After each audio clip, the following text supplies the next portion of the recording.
A man on the brink of dying from thirst discovered an oasis in the desert. He eagerly prepared to replenish his fluids, but Nick, who was chasing behind, suddenly stopped him. Because drinking excessively when severely dehydrated could cause cell rupture, Nick soaked a cloth and gently placed it on George's lips. Then he slowly squeezed water out, and once their bodies were gradually revived, only then did they dare to drink freely. After regaining their strength, the two took a short rest. At this point, Nick noticed something strange ahead. He picked it up and looked, and to his surprise, it was an empty Coke bottle. Realizing that humans might frequently pass through here, they hurriedly searched for clues along the sand dunes. Sure enough, they soon discovered tire tracks. The two were overjoyed, thinking they could finally escape the desert. However, as they struggled to climb the sand dune, the sight before them instantly froze them in place. The once clear tire tracks had been blown away by the fierce winds. They looked around and saw nothing but endless yellow sand. At this moment, even the strong Nick couldn't help but cry. The shadow of despair loomed over them, and the two continued to trudge through the desert like zombies. George thought back to the hardships they had endured, and the once happy family, and felt a deep sense of regret in his heart. Though they weren't a wealthy family at the time,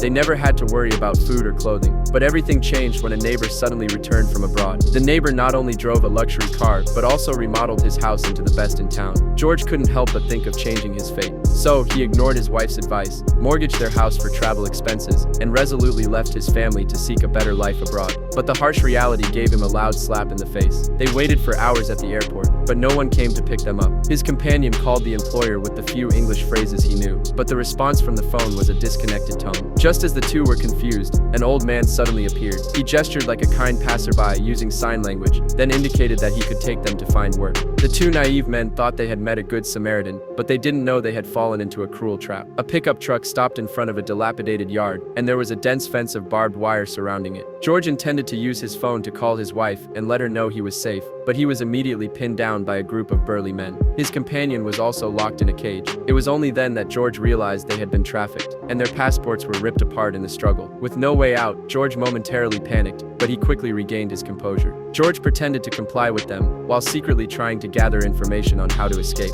However, this place was in the center of the desert, and escaping from here wasn't an easy task. Just as George was about to give up, things took a turn for the better. One day, while working, he encountered his companion, whom he hadn't seen in days. The companion introduced him to a new guide, Nick. With Nick leading the way, escaping the desert was no problem. So, after a brief discussion, the three of them decided to escape the camp. But the journey wasn't as smooth as they had imagined.